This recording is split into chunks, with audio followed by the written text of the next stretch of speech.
Bom, É vamos lá, isso, Leandro. vamos conversar com o Jones Manuel, porque a figurinha é difícil demais, gente, para trazer esse cara para a gente falar. Vamos lá. Boa noite, Jones. Grande Jones.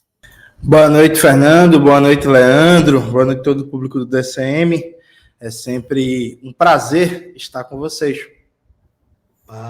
Um raro prazer, mas um grande prazer. Você sabe que eu sou um grande admirador seu e fico aqui lhe defendendo, levando porrada por todo lado. Inclusive, fiquei preocupado com essa história, né, de que você teria sido expulso do PCB. E eu falei uma coisa aqui que incomodou, claro, algumas pessoas, mas outros apoiaram veementemente o que eu disse, que assim, olha, seria talvez a maior insensatez do PCB, desde as suas decisões trágicas, reformistas dos anos 60, expulsar o nome mais proeminente do partido, um partido pequeno, que está renascendo, que está reestruturando, e vai expulsar o nome mais proeminente, mais conhecido, que dá mais visibilidade ao partido que foi candidato ao governo de Pernambuco. Mas então, antes de qualquer outras coisas, eu quero conversar sobre outras coisas também, mas antes de qualquer coisa, eu queria que você explicasse para a gente exatamente o que foi esse processo, por que saiu essa história que você tinha sido expulso e o que realmente aconteceu nessa história? Por favor, Jones. Leandro, primeiro, reforçando que é um prazer estar aqui com você. Eu casei, eu sei que você é contra o casamento aí. Só a favor, estou no terceiro casamento. Eu casei, tive muitas obrigações pessoais, familiares, inclusive políticas, e aí, enfim, o tempo está corrido. Mas a partir de agosto a vida vai ficar um pouco mais estabilizada. Veja, Leandro, acho que a primeira coisa que eu tenho que destacar é que eu entendo sua abordagem, mas eu discordo. Veja, há um processo nesse momento de tentar personalizar a coisa em mim, né? Como se fosse... Tem alguns youtubers que lançaram vídeos, a briga de Jones Manuel contra o PCB, Jones Manuel em atrito com o PCB e tal. E veja, Leandro, não se trata disso, né? O que é que se trata? Eu soltei um vídeo no meu canal, o que está acontecendo no PCB, que sintetiza o conjunto das divergências táticas, estratégicas, organizativas do que é que está acontecendo, e eu fui obrigado a vir a público, sabe, Leandro? Nesse momento político que eu vivo, eu sou vítima de uma campanha de difamação que tenta me colocar como alguém movido pelo ego, pela vaidade, que só pensa em si, que é estrela e todo tipo de adjetivos, né? Primeiro, assim, é meio grotesco a ideia de alguém que é movido pelo ego, pela vaidade e é marxista-leninista e constrói o PCB há 10 anos, né? Assim, se a pessoa é oportunista, acho que o PCB não é o lugar em que você vai ter cargos, vai ter dinheiro, vai ter benesses e por aí vai. Pelo contrário, né? Dediquei ao partido, nesses últimos 10 anos, muito tempo da minha vida, da minha saúde, da minha disponibilidade, inclusive do pouco dinheiro que eu tenho, para fazer militância. Acho que esse é o primeiro ponto fundamental. O segundo, Leandro, o que aconteceu foi, na última reunião do Comitê Central, a direção nacional do PCB, eu fui destituído de todos os cargos de direção que eu ocupava, né, eleitos em Congresso Nacional. A direção do partido em Pernambuco, da direção do Partido Nacional. E aí esse processo aconteceu de maneira totalmente atropelada, sem o básico de prezar por uma forma justa, né, de direito de defesa. Então, por exemplo, eu não tive acesso ao relatório de acusação antes da reunião para me defender.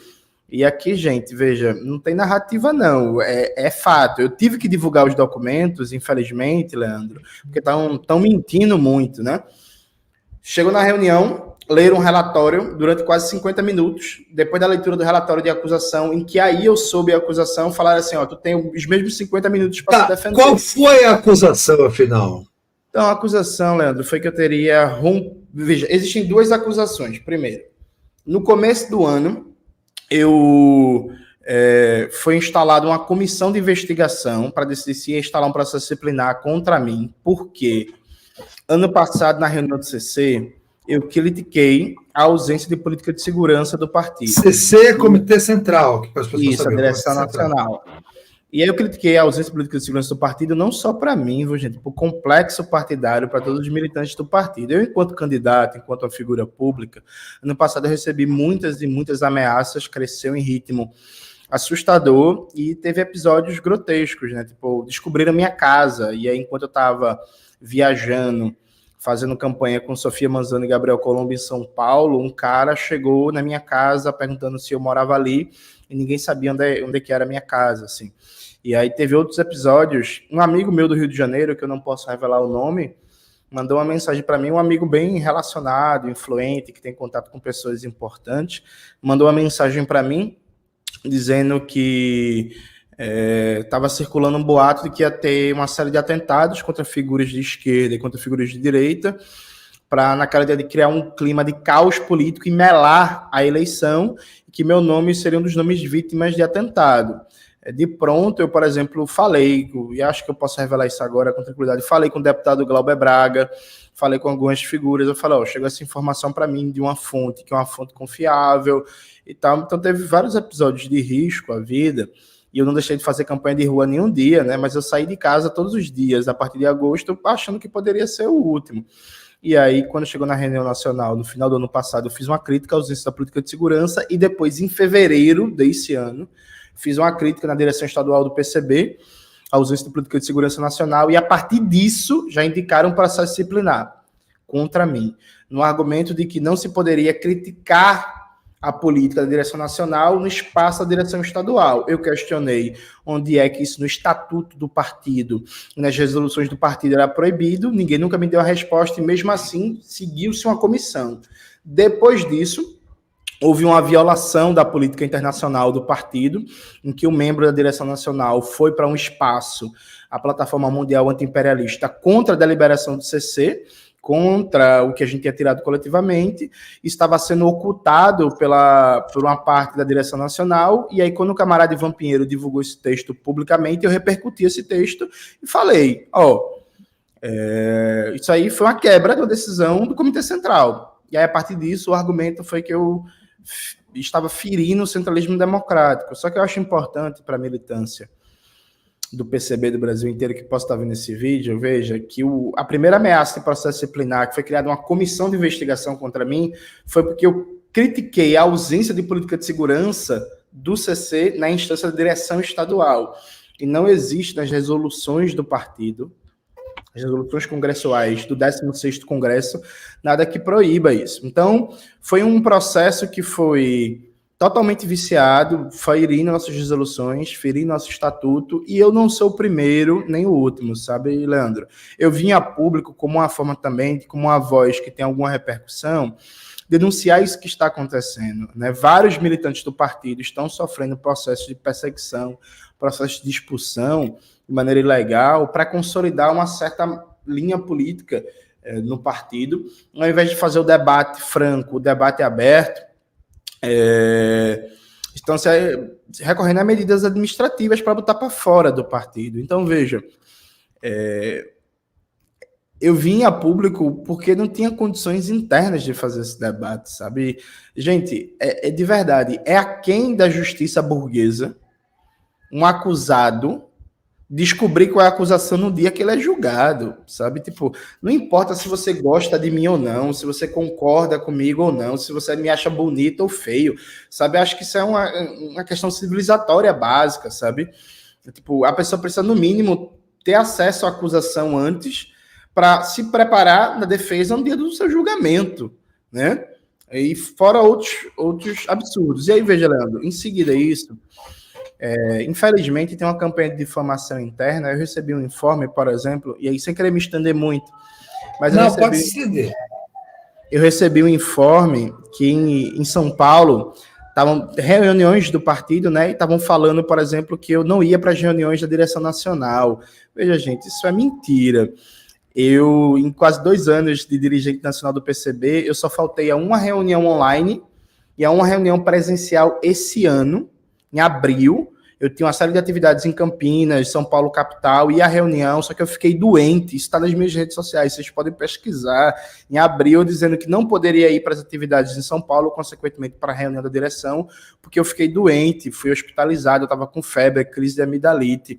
E em outra reunião, ano passado, a reunião era sábado e domingo, eu fui sábado, e aí quando eu falei da ausência de política de segurança do partido, eu fui chamado de P2, falaram que meu comportamento era comportamento de P2. P2, para quem não sabe, é o Serviço de Inteligência da Polícia. Eu fiquei indignado com essa fala, não tive condições psicológicas de ir para a reunião no domingo. Então, veja, em 2 anos de direção nacional, do PCB, eu faltei a uma reunião online, porque eu tinha um compromisso familiar com meus sobrinhos, e faltei a uma reunião presencial em abril. E aí, veja, Leandro, a situação difícil que me colocam. Mentem em reuniões oficiais do partido, e aí como é que eu provo que isso é mentira? É divulgar as relatorias das reuniões, né? Só que se eu divulgo as relatorias da reunião que está mostrando lá meu nome, estão dizendo que eu estou vazando o documento interno. Então você fica entre a cruz e a espada, assim como tem uma mentira dizendo a Jones nunca fez nada nas comissões da direção nacional, porque a direção nacional se divide em comissões, né? Comissão de formação política, comissão antirracista, comissão de comunicação. Veja, você vai lembrar, Leandro, inclusive, que você foi um dos primeiros a me entrevistar. O PCB Pernambuco foi um dos primeiros bases estaduais do partido a lançar a candidatura ao governo do estado. Sim. A candidatura aqui em Pernambuco foi lançada ainda no final de 2021. Então, no final de 2021, poucos meses depois de assumir minhas tarefas como dirigente estadual, eu já estava como candidato.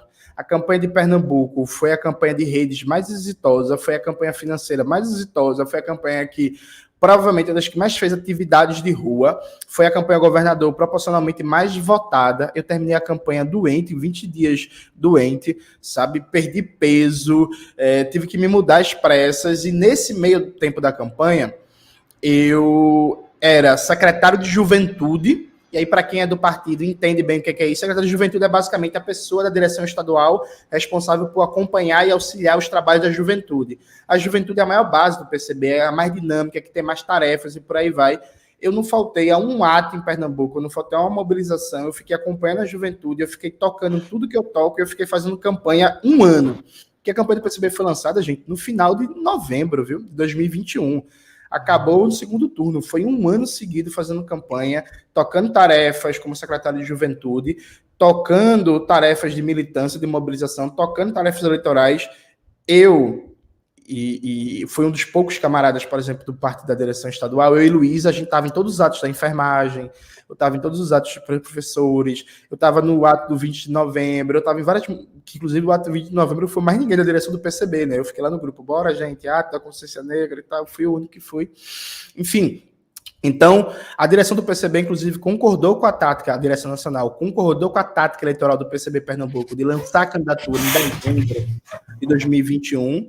Eu fui liberado de ter assistência, porque já estava na tarefa eleitoral. Eu acompanhava as comissões que eu fazia parte, a Comissão de Formação Política e a Comissão de Luta Antirracista e de Luta Indígena. Lia todas as relatorias, mas não conseguia participar da boa parte das reuniões, porque eu estava em campanha eleitoral, né, comendo pão com diabo amassou na campanha, sabe, dando minha vida, dando meu sangue, me sacrificando financeiramente, pessoalmente.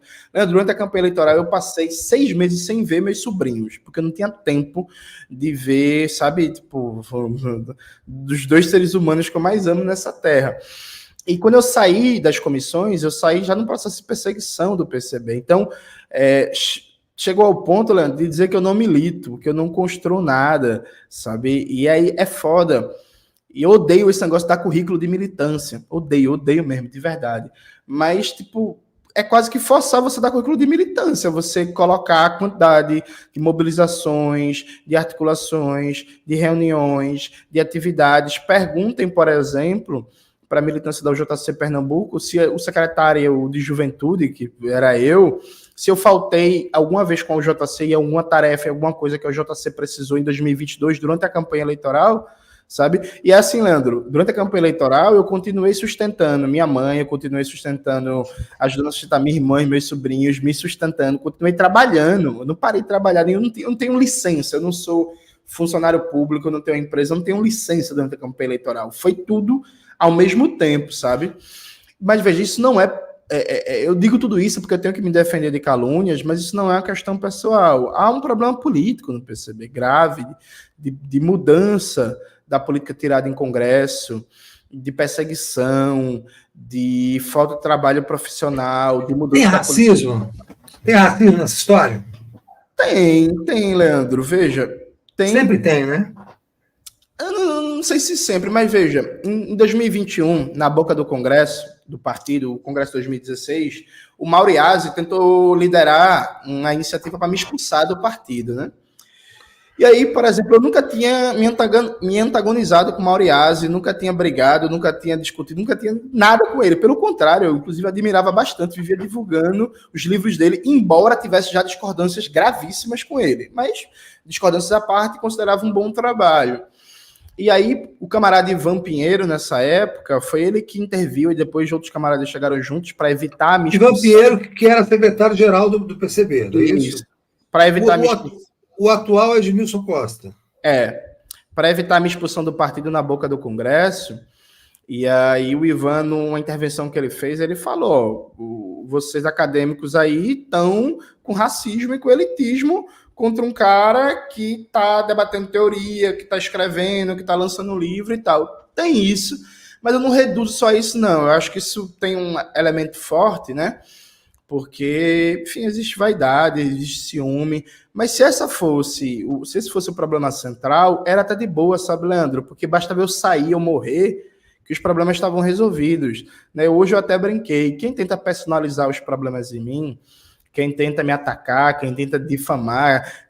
Leandro, chegar ao cúmulo de dizer que eu fiquei magoado e sentido porque eu pedi para a direção nacional do partido pagar um aluguel para minha mãe no lugar seguro, a direção não tinha dinheiro, e aí eu fiquei sentido e tal. Veja, isso é mentira, gente. Isso nunca aconteceu, sabe?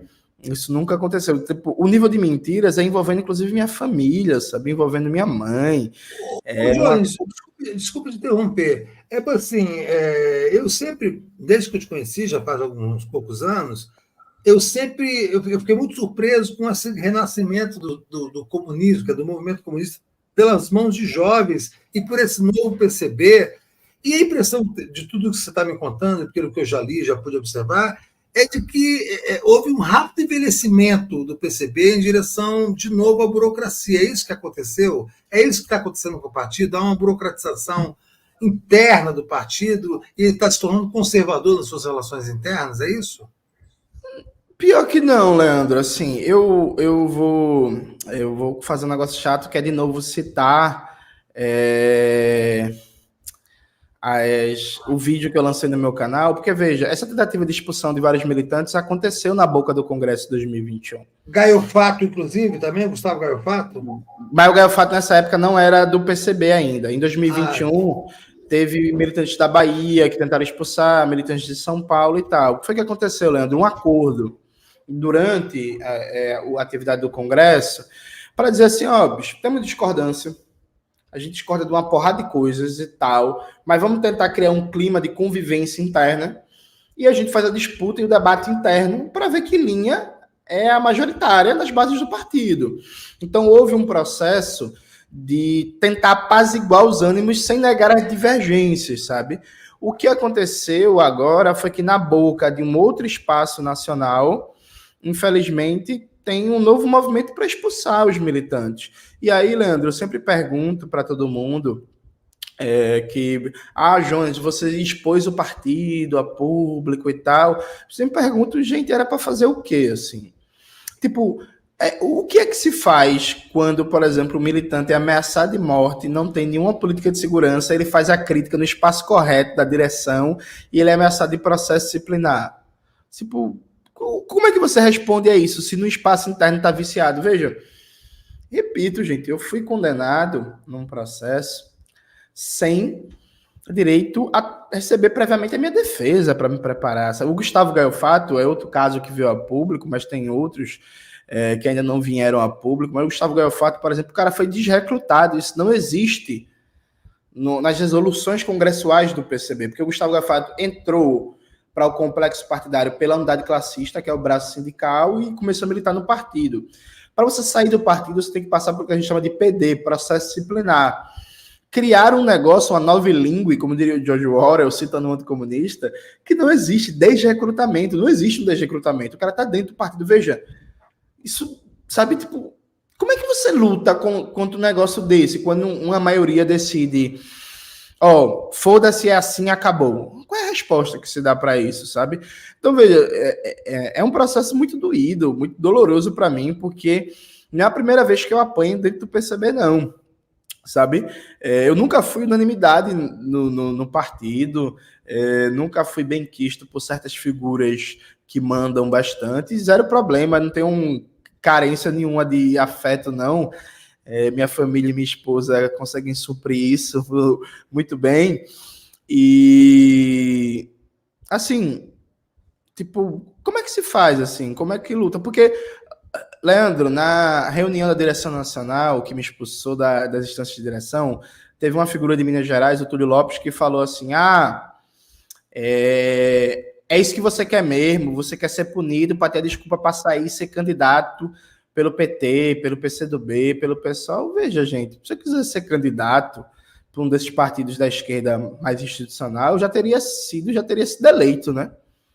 Teria sido eleito vereador em 2020, sabe? Tipo, e aqui na arrogância não é isso, com tranquilidade. Se fosse candidato pelo PSOL em 2020, eu teria sido eleito, sabe? Tipo, eu poderia ter sido eleito deputado estadual ano passado se eu quisesse, mas isso não é meu projeto de vida, isso não é o que eu acredito como prioridade para ação política. Não é daí que vai sair a Revolução Brasileira, embora nós tenhamos parlamentares socialistas importantes, como é o caso do Glauber Braga, sabe? Então, veja, Leandro, sabe, é um processo muito doído, é um processo muito difícil. Esse processo não vai acabar tornando o PCB irrelevante no momento que ele estava justamente se organizando para ser talvez o único partido realmente revolucionário do Brasil?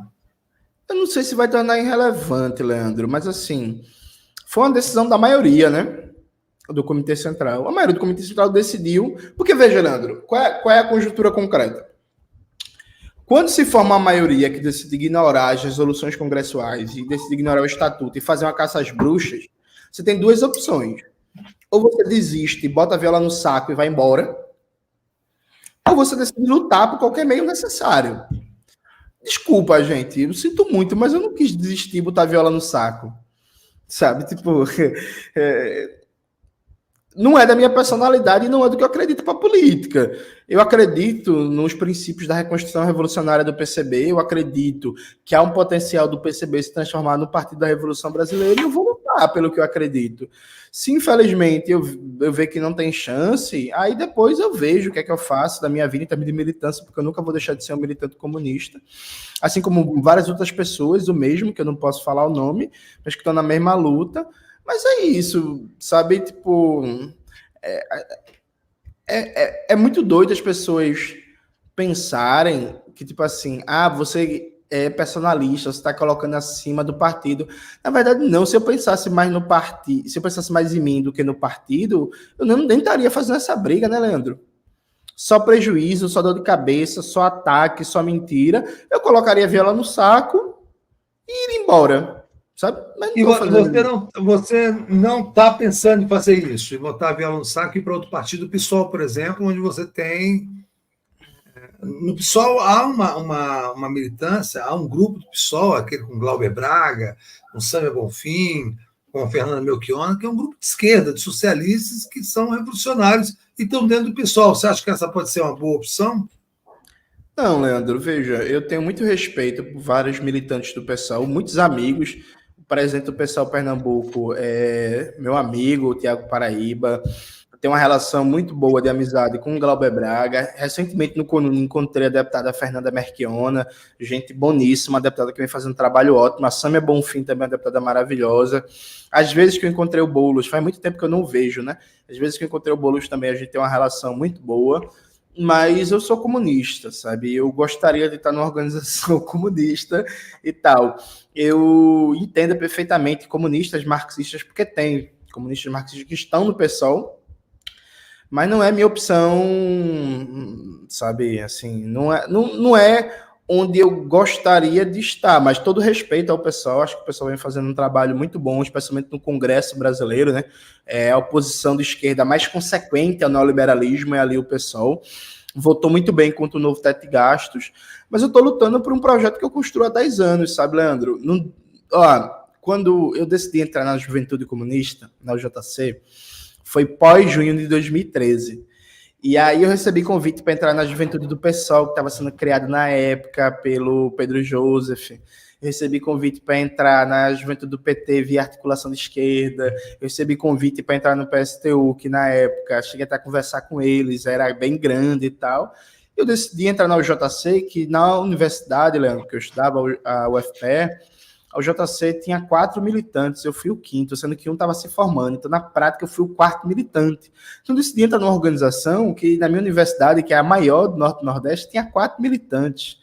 Sabe, que no Pernambuco inteiro tinha 30 militantes, se muito, assim. Então, sabe, eu acredito no projeto da Revolução Brasileira, eu acredito no marxismo-leninismo, eu acredito na Reconstrução Revolucionária do PCB. E aí, embora seja subjetivamente bem doído, eu entendo teoricamente que é parte da luta política o processo de enfrentamento internos, sabe? E aí, tô aqui para apanhar, tô aqui para bater. Antes de entrar aqui, eu estava lendo um texto que acabou de sair, que faz uma crítica a mim. E aí é foda, né? Porque é uma quantidade de mentiras, enganos, informações falsas. Desse texto que eu estava lendo, as pessoas falam que eu fui para o 20 de novembro e não divulguei o partido. Fui divulgar outras organizações do movimento negro. Mas o 20 de novembro aqui, em Recife, quando rolou, eu fiquei uma semana no grupo da direção, gente, vai ter o 20 de novembro, gente, vai ter o 20 de novembro, gente, vai ter o 20 de novembro, ninguém foi, pô. E eu fui sozinho, cansado de uma campanha eleitoral fodida, tá ligado? Então, tipo assim, eu fiquei puto com... Alguns camaradas justificaram, evidentemente, né? Mas eu fiquei puto com a baixa importância que se deu 20 de novembro e eu falei, não, é meu dever como militante ir. Aí isso, nesse texto, apareceu como um ato egóico. A Júnior é personalista, que aparecer foi sozinho. Caralho, gente. Para fazer o quê? Se não vai, é omisso. Se vai... Tá ligado? Enfim, é uma merda, assim. É uma merda, mas eu recomendo para todo mundo que queira entender, que leia os textos do camarada Ivan Pinheiro, que estão sendo publicados no site Em Defesa do Comunismo. Tá lá, né?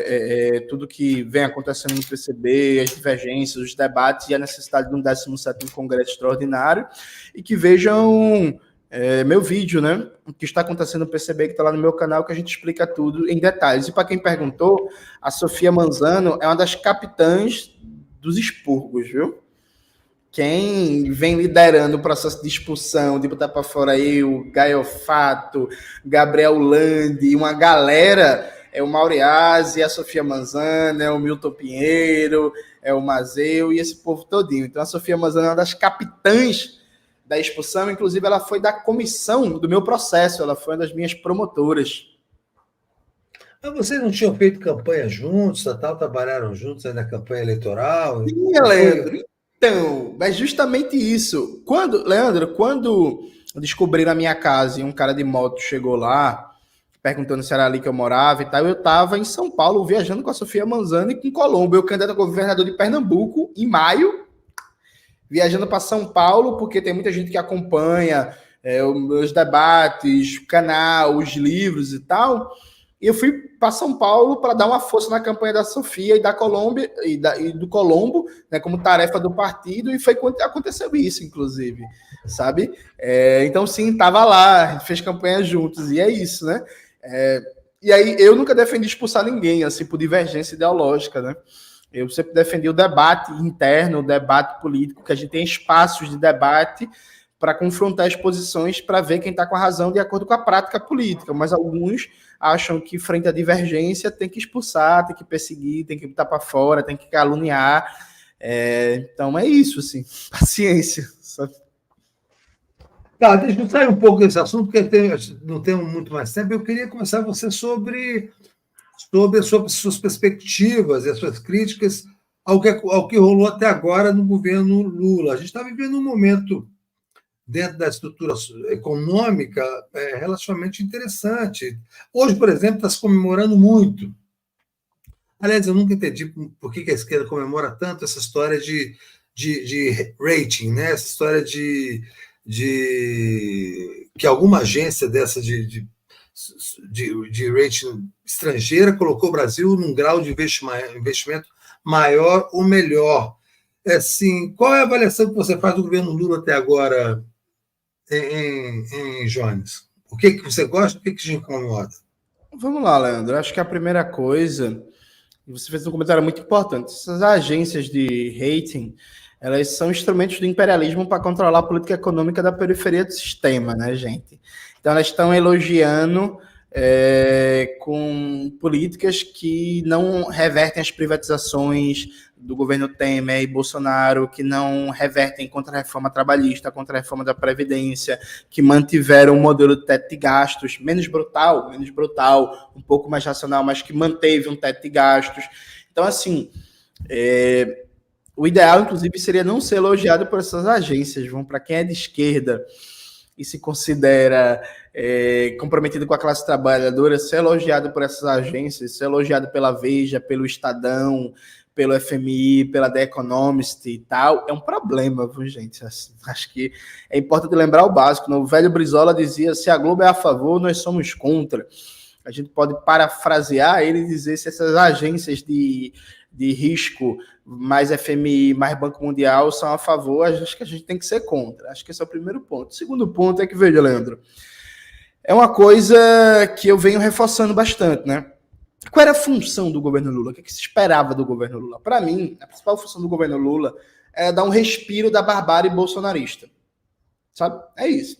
A gente conseguir dar uma respirada. E veja, não é que isso seja pouco. Atenção, não é que isso seja pouco.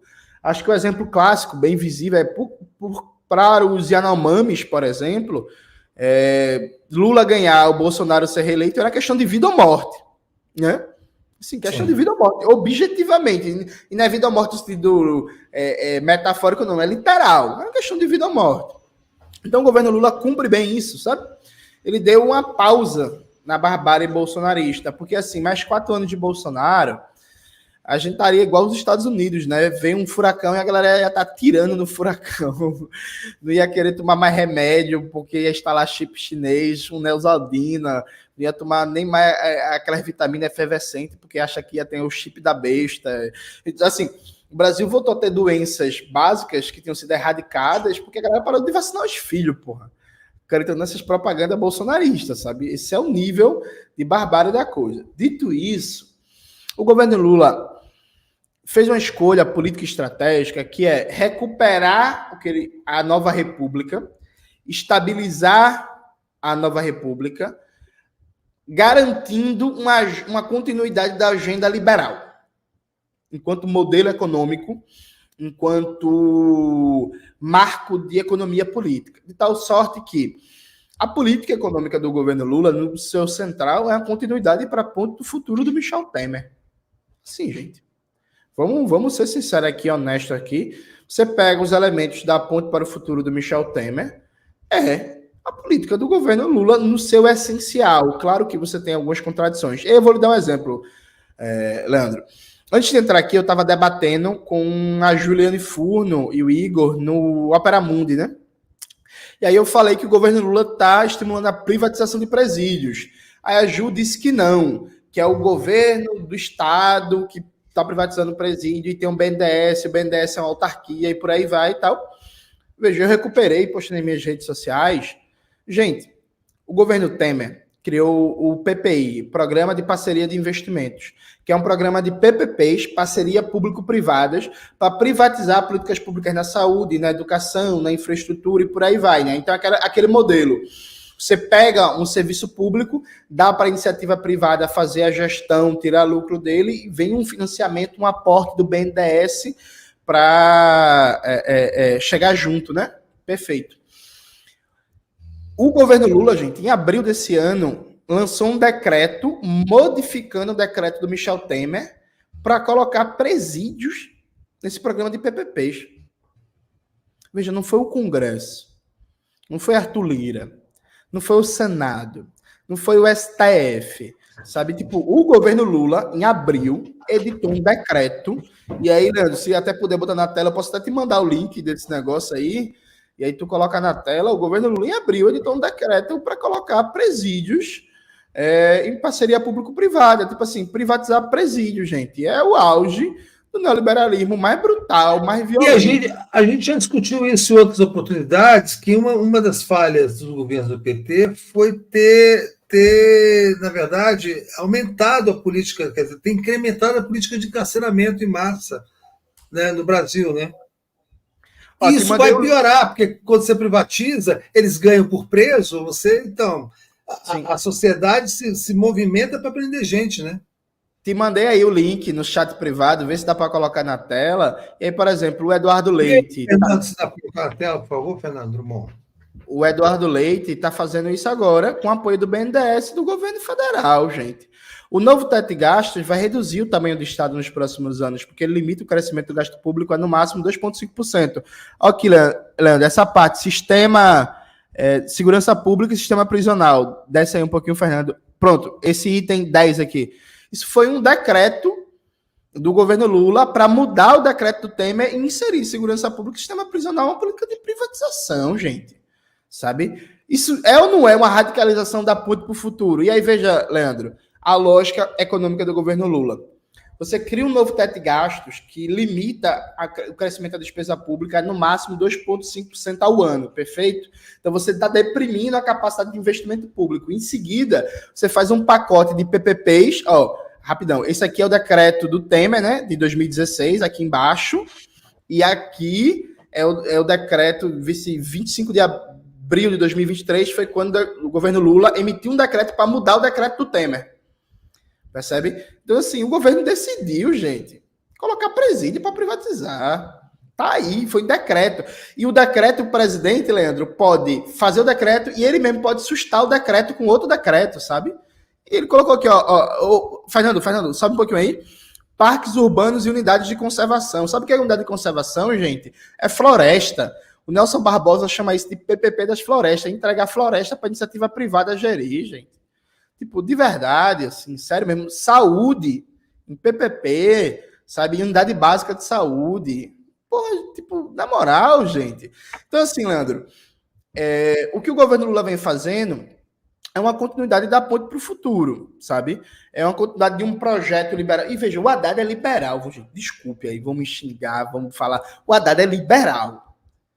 Ele tem não sei se a Fernanda Merchiona já veio aqui, Leandro, na entrevista, mas chame ela qualquer dia desse. Algumas vezes, várias vezes. Tem um vídeo que é muito bom, gente.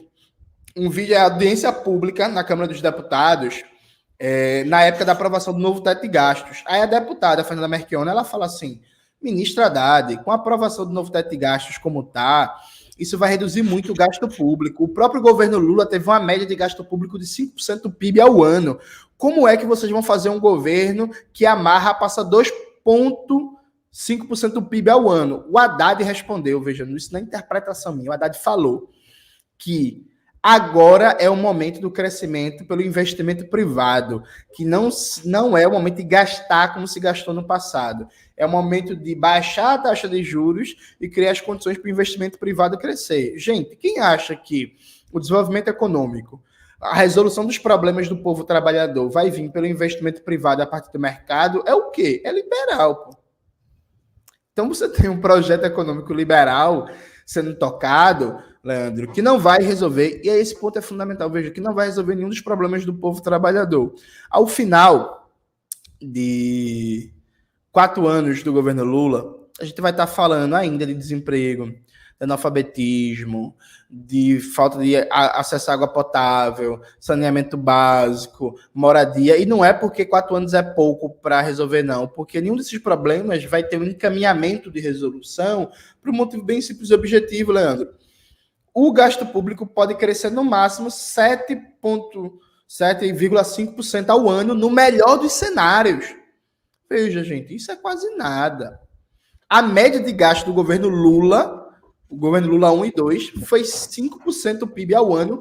E, Leandro, quando teve aquela crise econômica de 2008, que o Lula chamou de marolinha, em 2009, o gasto público cresceu 9% ao ano do PIB. Em 2010, cresceu 16%. Sabe? Tipo assim, em um ano, em 2010, o governo Lula teve uma média de crescimento do gasto público mais do que ele deve gastar nos 4 anos desse terceiro mandato com o novo teto de gastos. Então acabou, sabe assim, não vai ter trem-bala, não vai ter reforma urbana, não vai ter triplicar o número de vagas na universidade, não vai ter gerar 10 milhões de empregos, sabe? Vai ter paliativos. Os paliativos são importantes? É claro que sim, gente. Tipo, Porra, todo mundo tá feliz, não tem que aguentar mais 4 anos de Bolsonaro, perfeito. Mas enquanto classe trabalhadora, enquanto país, nós temos uma continuidade do projeto liberal que afunda nosso povo na pobreza, no desemprego precário, nos baixos salários, nas péssimas condições de vida, na depressão, na síndrome do pânico, no suicídio, no adoecimento, tudo isso, e um país que é cada vez mais deixado para trás frente às outras potências globais aí, né? Cada vez mais dependente, cada vez mais subordinado às movimentações e interesses do capital estrangeiro, infelizmente. Johnny, como é que você avalia a presença até agora do ministro Silvio Almeida, né, que é uma representatividade negra de direitos humanos, importante, um intelectual brasileiro que foi muito festejado na ida dele para o governo e que está sendo cercado pelo Centrão para perder o ministério? Você acha que tem sido importante, principalmente para o movimento negro, a presença do Silvio Almeida no governo? Veja, eu acho que o Silvio é um dos intelectuais mais qualificados do Brasil, né? O Silvio é uma figura seríssima, qualificada, respeitável, uma pessoa que entende muito do que está sobre a responsabilidade dele enquanto ministro de Estado. Mas o problema, Leandro, é que, veja, não se faz política pública sem dinheiro, né? Então, assim, ministérios como o do Silvio acaba sendo o primo pobre do orçamento, e com o novo teto de gastos, porque, gente, tem uma coisa que é importante, veja. O que acontece? O governo precisa equilibrar de um ano para outro, com o novo teto de gastos, o gasto público pode crescer no máximo 2,5% ao ano do PIB e 70% do arrecadado no ano anterior. Então, o bolo de gasto é fixo aqui. O governo não pode entrar em déficit. O governo tem que só gastar o que arrecadar e 70% do que foi arrecadado no ano anterior. Isso significa uma guerra orçamentária entre as pastas muito maiores. Numa situação como essa, de constrição orçamentária permanente, não é o Ministério da Agricultura que atende ao latifúndio que vai perder orçamento. Não é o Ministério da Infraestrutura que vai perder orçamento, sabe? Não é o Ministério de Minas e Energia que vai perder orçamento. Não é o Ministério da Saúde que vai perder todo o orçamento. São ministérios que acabam tendo, dentro da configuração burguesa, né? São ministérios que não atendem diretamente à burguesia, como o Ministério das Mulheres, Ministério da Igualdade Racial, Ministério dos Povos Originários, Ministério da Cidadania e dos Direitos Humanos, que vão perder orçamento. Então, já tem um debate, Leandro, está na mídia burguesa, falando que para cumprir as metas fiscais do ano que vem, o governo precisa ou aumentar muito a arrecadação ou cortar 160 bilhões de despesa pública, sabe? Vocês acham de verdade assim que esses 160 bilhões vão sair da onde? Vão sair do Plano Safra do ano que vem? Vão sair do Ministério da Indústria e do Comércio? Vão sair do Ministério de Minas e Energia? Não, né, gente? Assim, sabe? Tipo, vai sair de ministérios como o do Silvio Almeida. Então, assim, eu acho que o Silvio é um cara muito sério, é um cara muito importante, é um cara que faz um bom trabalho. Eu torço muito pelo sucesso dele, assim, torço bastante. Eu acho que é um cara que eu espero que tome gosto por disputar a política institucional desde uma perspectiva crítica e continue nessa. Acho que tem um futuro brilhante pela frente. Mas, infelizmente, Leandro, eu não espero muita coisa porque não tem dinheiro, sabe? Debater... Aqui em Pernambuco, Leandro, teve um episódio que eu acho que é muito bom a gente exemplificar isso. A governadora de Pernambuco, durante a campanha inteira, não falou sobre questão racial e racismo, né? Durante a campanha inteira. Perfeito. E aí, ela aprovou, sancionou, né? Que foi aprovado na LEP, na Assembleia Legislativa, ela sancionou o Estatuto da Igualdade Racial. Aí fez uma cerimônia, chamou a imprensa, não, Pernambuco, aqui nós temos um comprometimento com a luta antirracista, com a igualdade e tal, e tal, e tal, e tal.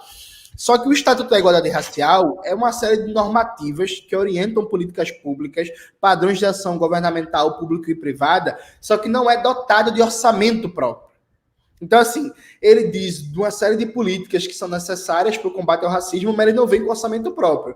Aí uma repórter da UJC, do JC, do Jornal do Comércio, num raro lapso de jornalismo da mídia burguesa, perguntou: ô governadora, mas vai ter dotação orçamentária própria para as políticas antirracistas, vai vir algum orçamento agora acoplado à implementação do Estatuto da Igualdade Racial, a governadora não respondeu. Então, tipo assim, beleza, tem o Estatuto da Igualdade Racial. O que isso vai significar concretamente de políticas públicas? Nada, porque não tem orçamento, porra. Tá ligado? Tipo assim, de boas intenções, o inferno tá cheio, tá ligado? Eu acho que é isso, assim. Há muitas boas intenções no trabalho do Silvio, só que falta orçamento para transformar essas boas intenções em realidade. Tá certo. Deixa eu chamar aqui, Fernando Drummond. Vamos ver os superchats que chegaram enquanto eu estava conversando aqui com o José Manuel? Vamos nessa, meu querido Leandro. Deixa eu começar com o chat privado, senão eu vou acabar esquecendo. O Glauco Ribeiro, ele diz o seguinte: acompanho vários canais de esquerda e para mim o DCM é o mais confiável, é por isso que sou membro há mais de 2 anos. Obrigado e parabéns à equipe DCM. Muito obrigado. Valeu, Glauco. A Bia Bukovski, a Bia Bukovitz diz o seguinte: ótima oportunidade para dizer, porque eu fiquei com Bukovski. Bukovski, coitado da Bia. Ótima oportunidade para dizer para uns e outros que você anda de ônibus e não tem nada de errado nisso. Te amo, Jones Manuel. Diz a Bia, né? Porque é com H no final. H. A Tânia diz o seguinte: Leandro Fortes, a cor indica o produto, mas o bairro é de frente para uma comunidade em relação ao sinalizador. Aqui não tem ricos, alguns até pensam que são, mas garanto que não são. Tá bom. Tem uma pergunta da Soraya, mas deixa eu ler tudo, porque aí a gente zera. A Aida Pires, ingresso para ajudar na meta. Obrigado, querida, mas ainda faltam 141 pingos. Vamos lá, mais de 1.500 pessoas. Vou deixar as perguntas para o fim. Alcides Age, pauta para o professor Viaro pesquisar para amanhã. A sessão do Congresso americano se reuniu hoje para discutir UFOs. Tanto se reuniu que ele falou comigo o dia inteiro sobre isso. E amanhã, no Essencial, ele trará esse tema também. Cláudio Cavendish, um pingo para reabrir a torneira da pingação. Tá emperrada, gente. Felipe e Vitória Filhos, sou o Diego, pai. Eu queria deixar as perguntas, mas vai acabar, né? Não vai dar. Jones Manuel, você vai debater com algum canal sobre o livro A Revolução dos Bichos? Muita crítica ao seu comentário sobre o livro? Eu acho que é isso, mais ou menos. De onde surgiu isso? Você fez críticas? Porque eu tenho um vídeo. Ao livro, eu tenho um vídeo no meu canal, que é um dos mais vistos, inclusive, da história do canal, criticando o livro A Revolução dos Bichos, do George Orwell. Eu também não suporto esse livro. Vejam lá, esse livro é uma porcaria, a propósito. Gente, primeiro acabaram com a minha infância. O primeiro livro que eu li, não, o segundo livro que eu li na vida. Não, nem é um livro de infância. Sacanearam você na tua infância. É um livro de anticomunismo, né? Acho que a fase mais aguda do anticomunismo do George Orwell. E assim, e a vida toda, o Jones deve ter passado por isso. Volta e meia aparece algum idiota de extrema-direita e fala assim: leia a Revolução dos Bichos, mandando eu ler a Revolução dos Bichos, porque na cabeça dele aquilo fez todo sentido do mundo, né? Aí você precisa ler a Revolução dos Bichos, depois a gente conversa. Porra. É uma crítica à Revolução Russa, né? Vamos lá. Boa noite, comunidades Inês Nascimento. Minha amada Gaetana Pereira, só para constar, fui presa política em 72 em pleno nazifascismo de Antônio Carlos Magalhães. Milito desde 16 anos, hoje tenho 66. O comentário "somos muito esquerda" não procede. Sou filiada militante do PT desde 1981, anticomunista. Me senti mal, sou DCM. Não se sinta mal não, Gaetana. Aqui a gente te ama e você... Gaetana, eu gosto demais desse nome, Gaetana. Eu também gosto. Fábio Krause Manuel. Vamos lá, agora para as perguntas, tá, Jones? Jones, boa noite. Você acha que seria possível chegarmos no longo prazo, a uma sociedade mais justa e democrática através da via política, econômica, social, democrata, com reformas por dentro do sistema? Eu acho que a história já provou que não, né? Vale lembrar, tem o Darcy Ribeiro, no prefácio do livro O Povo Brasileiro, uma das últimas obras que ele escreveu antes de morrer, ele faz uma reflexão sobre o histórico dos governos trabalhistas, né, do segundo governo Getúlio Vargas e do governo Jango, que ele fala, ó, o mínimo que se tentou de reformismo democrático aqui no Brasil terminou com o Getúlio se suicidou e o Jango levou um golpe de Estado, né? Assim, então, pegando essa experiência e acumulando o que a gente acumulou nos últimos anos, a gente vê que o básico do básico do básico do básico de política... Às vezes a gente não para pensar o quanto a coisa é absurda aqui no Brasil, que é o seguinte, só dar um exemplo assim, bem primário. Gente, em Pernambuco, 2 a cada 5 pessoas não têm acesso à água potável. Água potável, né? Mas não tô falando de caralho, uma educação fodida, uma saúde maravilhosa, não, água. E não é porque não vem com esse negócio que Nordeste é seco, não, gente. Não existe déficit de recursos hídricos em Pernambuco, não, assim. Então, tipo assim, o grau de barbárie do capitalismo brasileiro é que o capitalismo brasileiro não deixa garantir água para todo mundo, pô. Sabe, o Brasil nunca erradicou analfabetismo, o Brasil não tem esgoto, sabe, que, tipo, esgotamento sanitário para todo mundo. Então, acho que não. Infelizmente, seria muito massa se desse para melhorar a vida sem precisar de uma revolução, que dá um trabalho da porra construir uma revolução, né? Mas não dá não, viu, gente? Infelizmente é isso aí. Não, o trabalho da porra construir uma revolução é demais, né, Leandro? Vamos lá. A Eliara Maria Manfred perguntou qual a posição da Sofia Manzano. Acho que você já respondeu, mas se quiser, né? Não, acho que precisa aprofundar isso, não. A posição dela é a posição da maioria dos acadêmicos de expulsar todo mundo antes da conferência do partido para ganharem no tapetão. Carol P. Jones é um militante sério e merece respeito independente das divergências. Lamentável essa situação no PCB e a postura de sufocar os novos nomes. Marcelo Ribeiro, Cerrado de pé, tem que captar para suplementar o orçamento e agir. Alcides Ágil, a inteligência artificial vai acabar com a classe produtora ou operária? Significa que o capitalismo venceu, Jones?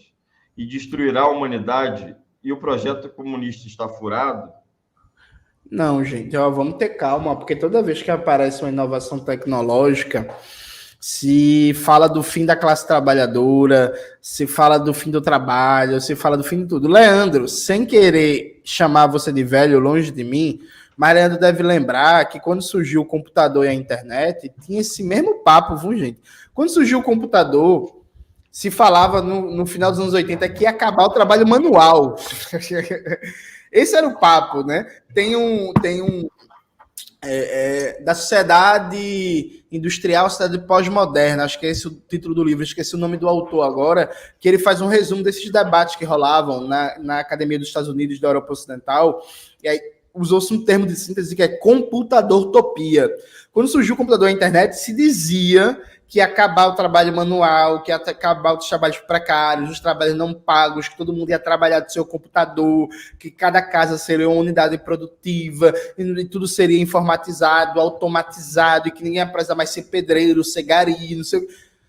Assim, gente, 40 anos depois, sabe? Tipo, aí se a gente for retroceder na história, quando inventaram o rádio, se tinha uma histeria, por exemplo, em Londres, dizendo que o diretor da BBC seria o homem mais poderoso do mundo, porque ele conseguiria entrar na casa de todas as pessoas, porque assim, o jornal, você tem que ter um trabalho de alguém entregar o jornal, você ir buscar o jornal, né?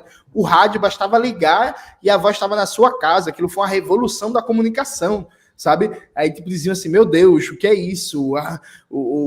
Quem tiver uma rádio vai ter um poder descomunal para controlar a mente das pessoas. Acho que eu, Leandro, inclusive, eu não escrevi nada até agora sobre inteligência artificial, dentre outras coisas, porque, sinceramente, eu acho que está naquele momento da euforia e do choque. Sabe? Um negócio meio delirante, meio não sei o quê. E aí, vale até pegar um exemplo mais recente. Gente, quando começou a surgir esse negócio de iFood, de Uber, de Airbnb, o termo que se usava era economia colaborativa e falavam que a economia colaborativa ia criar uma nova rede de cooperação sem exploração, de as pessoas cooperando horizontalmente e por aí vai. Isso faz 7, 8 anos, viu, gente? Foi outro dia desse. Parece ridículo lembrar isso agora, mas esse era o papo quando surgiu o Uber, iFood, Airbnb, essas paradas. Então calma, gente. Veja, esse negócio, o Chepechat vai acabar com o trabalho do professor, do jornalista, e não sei o quê. Calma, gente. Eu recomendo muita calma, particularmente num país como o Brasil, em que mais de 60 milhões de brasileiros ou estão desempregados ou estão na informalidade e nem fazem ideia o que é o Chepechat, sabe? Ó, eu autorizei aí colocar uma pergunta que chamo de quinta coluna. O Daniel Fusso, lá minha boca, Cristian Lula e PT, quinta coluna. Já me chamaram também de quinta coluna. Eu acho primeiro que as pessoas não sabem bem o que significa quinta coluna. Virou um insulto de consenso, né? Para eu ser quinta coluna, eu teria que estar infiltrado nas hostes do governo e ser um traidor e tal. Isso não faz nenhum sentido. E eu não sei também como é que isso se aplica no insulto para o Jones Manuel. Né? Não me parece que o Jones fez parte de alguma coluna. Né? Você sabe que esse termo quinta coluna veio da Guerra Civil Espanhola. Havia as 4 colunas franquistas e uma quinta coluna de cidadãos madrilenhos tal, que se infiltraram para fazer traição. Tal. Sabe, as pessoas precisam pelo menos se instruir um pouco melhor antes de tentar insultar as outras. Viu? E assim, pagar um superchat para insultar entrevistado, ou me insultar, eu acho absolutamente dispensável, tá bom? Acho que não tem. Se quer participar do debate, tem 1000 formas de fazê-lo, né, Fernando? Né, Jones? Agora, entrar aqui assim, e não sabendo nem usar o termo é ruim demais, viu? Me chama de careca. Porque pelo menos tem alguma propriedade. Agora, de quinta coluna, que sentido faz isso, cara? Não, Jones? É isso aí. É isso aí, meu querido. E aí tem uma pergunta que não foi para o Superchat, mas foi muito bem feita pela Soraya aqui. Fernando, pede para o Jones falar também da treta do Gaiofato com o PCB, por favor. Eu vi a carta do Gaiofato, desculpa, eu vi a carta do Gaiofato, então achei tudo tão esquisito. Não, mas é isso, Leandro, é esquisito. Desde recrutamento. A carta do Gaiofato... Desde recrutamento? Eu nunca tinha ouvido falar disso. Desde recrutamento. Criaram a nova língua. Tá nas redes do Gaiofato. E foi mais um processo desse arbitrário. Criaram a justificativa. Inclusive, Leandro, cá entre nós, eu quero abrir só um parentezinho para uma treta de leve. O Carlito Neto, que eu não tenho nada nem contra, nem a favor, que eu nem acompanho. Eu não falo nem acompanho, nem com desdém, não, gente. É porque realmente eu não acompanho. Tem gente que eu acompanho, eu falo, tem algumas pessoas não acompanham. O Carlito Neto foi pro DCM, aí perguntaram a ele sobre a treta do PCB. Aí ele falou assim, não, o problema é que o PCB é um partido político. Como partido político, ele tem que seguir a lei. E aí, a estrutura legal do Brasil é de poder tripartite. E o Jones e o Gaiofato não sabem disso. Eles acham que o Lula pode resolver tudo numa canetada. Aí, se deu problema para o PCB, eles foram expulsos.